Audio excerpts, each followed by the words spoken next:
तेनालीरामा ने सुना था कि राजा कृष्णदेव राय बुद्धिमानों व गुणवानों का बड़ा आदर करते हैं। उसने सोचा क्यों न उनके यहाँ जाकर भाग्य आजमाया जाए। लेकिन बिना किसी सिफारिश के राजा के पास जाना टेढ़ी खीर थी। वह किसी ऐसे अवसर की ताक में रहने लगा जब उसकी भेंट किसी महत्वपूर्ण व्यक्ति से हो सके। इसी बीच तेनालीरामा का विवाह दूर के नाते की एक लड़की मगम्मा से हो गया। 1 वर्ष बाद उसके घर बेटा हुआ। इन्हीं दिनों राजा कृष्णदेव राय का राजगुरु मंगलगिरी नामक स्थान गया। वहां जाकर रामलिंग ने उसकी बड़ी सेवा की और अपनी समस्या कह सुनाई। राजगुरु बहुत चालाक था। उसने रामलिंग से खूब सेवा करवाई और लंबे चौड़े वायदे करता रहा। रामलिंग अर्थात तेनालीरामा ने उसकी बातों पर विश्वास कर लिया और राजगुरु को प्रसन्न रखने के लिए दिन रात एक कर दिया। राजगुरु ऊपर से तो चिकनी चुपड़ी बातें करता रहा, लेकिन मन ही मन तेनालीरामा से जलने लगा। उसने सोचा कि इतना बुद्धिमान और विद्वान व्यक्ति राजा के दरबार में आ गया तो उसकी अपनी कीमत गिर जाएगी। पर जाते समय उसने वायदा किया, जब भी मुझे लगा कि अवसर उचित है मैं राजा से तुम्हारा परिचय करवाने के लिए बुलवा लूंगा। तेनालीरामा राजगुरु के बुलावे की उत्सुकता से प्रतीक्षा करने लगा, लेकिन बुलावा न आना था और न ही आया। लोग उससे हंसकर पूछते, क्यों भाई रामलिंग, जाने के लिए सामान बांध लिया ना? कोई कहता, मैंने सुना है कि तुम्हें विजयनगर जाने के लिए राजा ने विशेष दूत भेजा है। तेनालीरामा उत्तर देता, समय आने पर सब कुछ होगा। लेकिन मन ही मन उसका विश्वास राजगुरु से उठ गया। तेनालीरामा ने बहुत दिन तक इस आशा में प्रतीक्षा की कि राजगुरु उसे विजयनगर बुलवा लेगा। अंत में निराश होकर उसने फैसला किया कि वह स्वयं ही विजयनगर जाएगा। उसने अपना घर और घर का सारा सामान बेचकर यात्रा का खर्च जुटाया और मां, पत्नी तथा बच्चे को लेकर विजयनगर के लिए रवाना हो गया। यात्रा में जहां कोई रुकावट आती, तेनालीरामा राजगुरु का नाम ले देता। कहा, मैं उनका शिष्य हूं। उसने मां से कहा, देखा, जहां राजगुरु का नाम लिया मुश्किल हल हो गई। व्यक्ति स्वयं चाहे जैसा भी हो, उसका नाम ऊंचा हो तो सारी बाधाएं अपने आप दूर होने लगती हैं। मुझे भी अपना नाम बदलना ही पड़ेगा। राजा कृष्णदेव राय के प्रति सम्मान जताने के लिए मुझे भी अपने नाम में उनके नाम का कृष्ण शब्द जोड़ लेना चाहिए।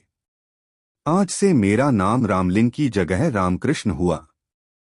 बेटा, मेरे लिए तो दोनों नाम बराबर हैं। मैं तो अब भी तुझे राम पुकारती हूँ, आगे भी यही पुकारूंगी। माँ बोली। कोडबीड़ नामक स्थान पर तेनालीरामा की भेंट वहां के राज्य प्रमुख से हुई, जो विजयनगर के प्रधानमंत्री का संबंधी था। उसने बताया कि महाराज बहुत गुणवान, विद्वान और उदार हैं, लेकिन उन्हें कभी कभी जब क्रोध आता है तो देखते ही देखते सिर धड़ से अलग कर दिए जाते हैं। जब तक मनुष्य खतरा मोल न ले, वह सफल नहीं हो सकता। मैं अपना सिर बचा सकता हूँ। तेनालीरामा के स्वर में आत्मविश्वास था। राज्य प्रमुख ने उसे यह भी बताया कि प्रधानमंत्री भी गुणी व्यक्ति का आदर करते हैं, पर ऐसे लोगों के लिए उनके यहाँ स्थान नहीं है जो अपनी सहायता आप नहीं कर सकते। 4 महीने की लंबी यात्रा के बाद तेनालीरामा अपने परिवार के साथ विजयनगर पहुंचा। वहां की चमकदमक देखकर तो वह दंग ही रह गया। चौड़ी चौड़ी सड़कें, भीड़, हाथी घोड़े, सजी हुई दुकानें और शानदार इमारतें, यह सब उसके लिए नई चीजें थी। उसने कुछ दिन ठहरने के लिए वहां एक परिवार से प्रार्थना की। वहां अपनी मां, पत्नी और बच्चे को छोड़कर वह राजगुरु के यहाँ पहुंचा। वहां तो भीड़ का ठिकाना ही नहीं था। राजमहल के बड़े से बड़े कर्मचारी से लेकर रसोइया तक वहां जमा थे। नौकर चाकर भी कुछ कम न थे। तेनालीरामा ने एक नौकर को संदेश देकर भेजा कि उनसे कहो तेनाली गांव से तेनालीरामा आया है। नौकर ने वापस आकर कहा, राजगुरु ने कहा है कि वह इस नाम के किसी व्यक्ति को नहीं जानते। तेनालीरामा बहुत हैरान हुआ। वह नौकरों को पीछे हटाता हुआ सीधे राजगुरु के पास पहुंचा। राजगुरु, आपने मुझे पहचाना नहीं। मैं रामलिंग हूँ, जिसने मंगलगिरी में आपकी सेवा की थी। राजगुरु भला उसे कब पहचानना चाहता था। उसने नौकरों से चिल्लाकर कहा, मैं नहीं जानता यह कौन आदमी है, इसे धक्के देकर बाहर निकाल दो। नौकरों ने तेनालीरामा को धक्के देकर बाहर निकाल दिया। चारों ओर खड़े लोग यह दृश्य देखकर ठहाके लगा रहे थे। उसका कभी ऐसा अपमान नहीं हुआ था। उसने मन ही मन फैसला किया कि राजगुरु से वह अपने अपमान का बदला अवश्य लेगा। लेकिन इससे पहले राजा का दिल जीतना जरूरी था।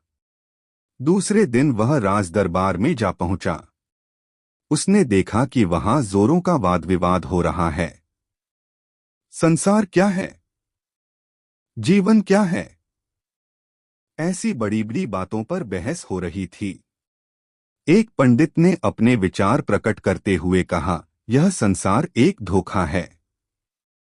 हम जो देखते सुनते हैं, महसूस करते हैं, चखते या सूंघते हैं, केवल हमारे विचार में है। असल में यह सब कुछ नहीं होता, लेकिन हम सोचते हैं कि होता है। क्या सचमुच ऐसा है? तेनालीरामा ने कहा। यही बात हमारे शास्त्रों में भी कही गई है। पंडित जी ने थोड़ी ऐंठ दिखाते हुए हैरान होकर पूछा। और सब लोग चुप बैठे। शास्त्रों ने जो कहा वह झूठ कैसे हो सकता है? लेकिन तेनालीरामा शास्त्रों से अधिक अपनी बुद्धि पर विश्वास करता था। उसने वहां बैठे सभी लोगों से कहा, यदि ऐसी बात है तो हम क्यों न पंडित जी के इस विचार की सच्चाई जांच लें। हमारे उदार महाराज की ओर से आज दावत दी जा रही है, उसे हम जी भरकर खाएंगे। पंडित जी से प्रार्थना है कि वह बैठे रहें और सोचें कि वह भी खा रहे हैं। तेनालीरामा की बात पर जोर का ठहाका लगा। पंडित जी की सूरत देखते ही बनती थी कि महाराज तेनालीरामा पर इतने प्रसन्न हुए कि उसे स्वर्ण मुद्राओं की एक थाली भेंट की और उसी समय तेनालीरामा को राज विदूषक बना दिया। सब लोगों ने तालियां बजाकर महाराज की इस घोषणा का स्वागत किया। उनमें राजगुरु भी था।